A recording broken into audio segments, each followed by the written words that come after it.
So it was back in 2008 that I remember sitting behind one of my high school's ancient computer screens, entering in a university application that would, for better or for worse, change the trajectory of my entire life. Because I was a bit of a reckless teen who had absolutely no clue about my future, my mum, knowing that I could draw pretty well, pushed me to study architecture, where I made these life-altering university applications based purely on her recommendation, which in hindsight is an absolutely terrible thing to do. So fast forward 8 whole years later, loaded with hundreds of thousands of pounds worth of student debt, I was sitting in this crowded lecture theatre at the University of Westminster, taking one of the very last university modules of my entire life. And the person who was lecturing us at the time was one of the most successful British architects that we knew, who lovingly shared this idea that making it in architecture is incredibly unlikely to happen, and that it's relatively one of the lowest paying and most difficult professions that you can possibly choose from. At the time, I had surprisingly landed a job in central London, and I was relishing the fact that I could sit behind a big desk and a fancy chair getting paid to draw pretty pictures. So, despite having this looming cloud of debt over me, I was doing what I loved, which definitely felt worth it, especially after all of this time.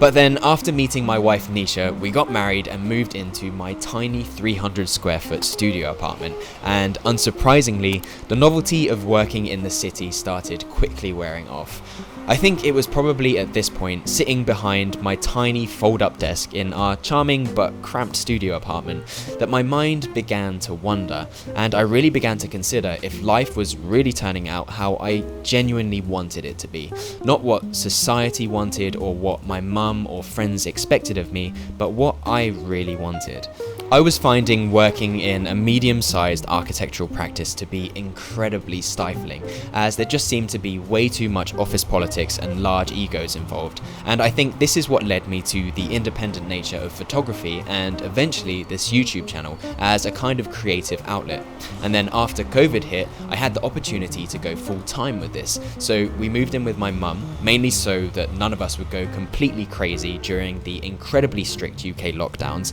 but of course, now that there's a sense of normalcy coming back after this whole pandemic, this brings me to the real reason as to why we left the UK.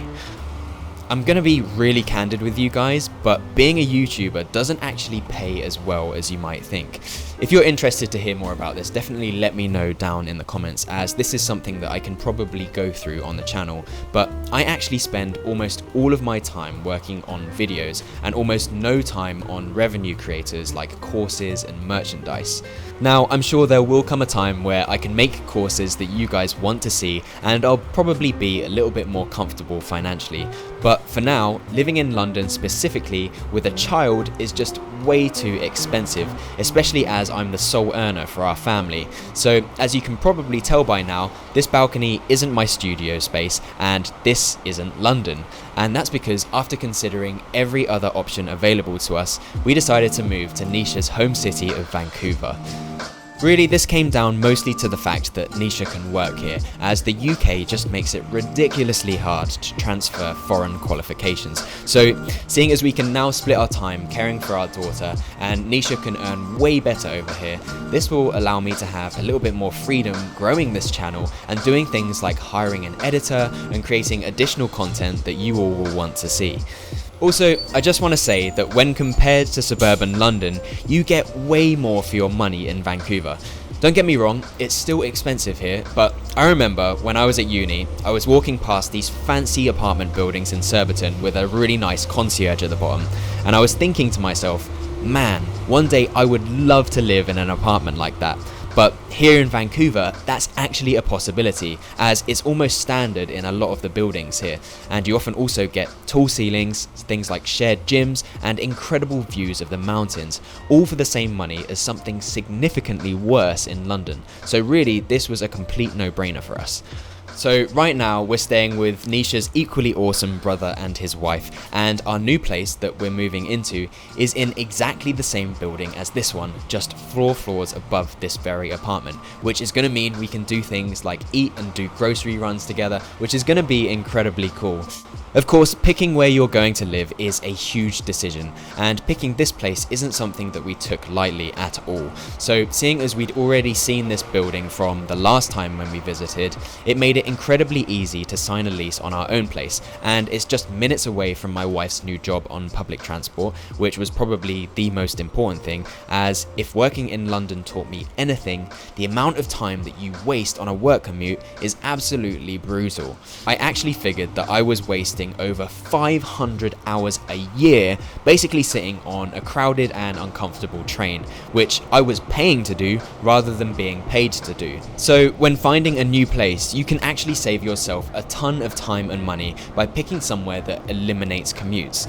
So by making sure that everything is either close walking distance or quickly accessible by bike or public transport, it means that you don't have to sink thousands of dollars into a car too. At least that's the theory. Another thing is, because I'm not tied to employment anymore, I can actually work pretty much anywhere in the world right now, and the same is true if you can land yourself a job where you work remotely. This means that for the most part, we can be incredibly light on our feet as we have one less thing tying us down to a specific location, which opens up the freedom to prioritize important things like proximity to friends and family, which a lot of people surprisingly don't really value, despite these relationships being incredibly valuable to our overall well-being. Additionally, to make this happen, we managed to fit almost everything into just 6 suitcases and 2 carry-ons between all 3 of us, which included my entire desk and YouTube setup, which takes up a ton of space with my chunky monitor and clunky tripods. To make this happen, I tried something that I'd never done before, which was to create an inventory of everything that we own on Notion. So what I did is I categorized the different rooms that we use, like my office, our bedroom, and the kitchen, and listed out every single item that we own and what we need. So furniture items, cookware, clothing and baby items, which all adds up to a lot of stuff. And doing this actually allowed me to take count of what's really necessary and what isn't, and narrow everything down to the absolute best and most versatile options that were available to us, which was an incredibly valuable and insightful experience. So let me know down in the comments if this is something that you'd like to hear more about. Ultimately, what this whole move means for the channel is that, sadly, I will not be going ahead with our garden office build, which I did promise you guys for this summer, so I do owe you all an apology. And additionally, our tiny apartment that was the beginnings of this entire YouTube channel is now in the process of being sold, which is a really bittersweet feeling.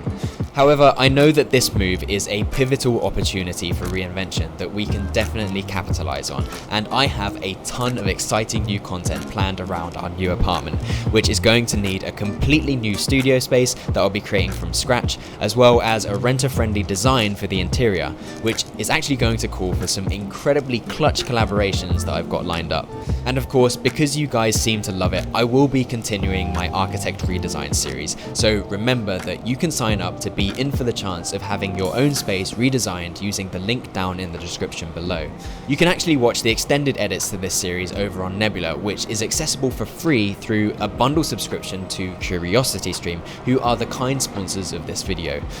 Over on Nebula, I get the freedom to post these kinds of in-depth silent edits, as it's an ad and algorithm-free video platform that's a completely different experience to YouTube, as it essentially allows creators like myself to post this more kind of in-depth style of content, as we don't have to worry about complicated topics affecting view durations, and this also means that you guys can watch this bonus content and all of our usual content ad-free. So the Nebula versions of my YouTube videos have no YouTube pre-roll ads at all, and ad reads like this one are removed entirely. Thanks for that. You can get access to Nebula for free through a super affordable subscription to CuriosityStream, where you also get access to the world's leading documentary streaming platform that has thousands of titles across almost every topic that you can think of, which makes it a great place to productively unwind.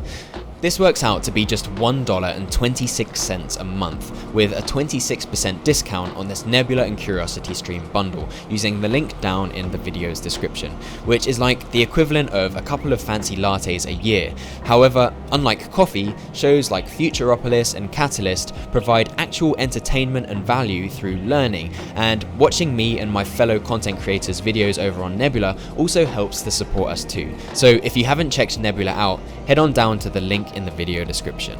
I know this video has been a bit of a departure from my typical design related content, especially with this janky setup and all of this horrible road noise, so I appreciate it if you made it all the way to the end, and let me know down in the comments if you want to hear more updates and gleanings that I've discovered like this one. Thank you so much for watching, and I will see you in the new apartment.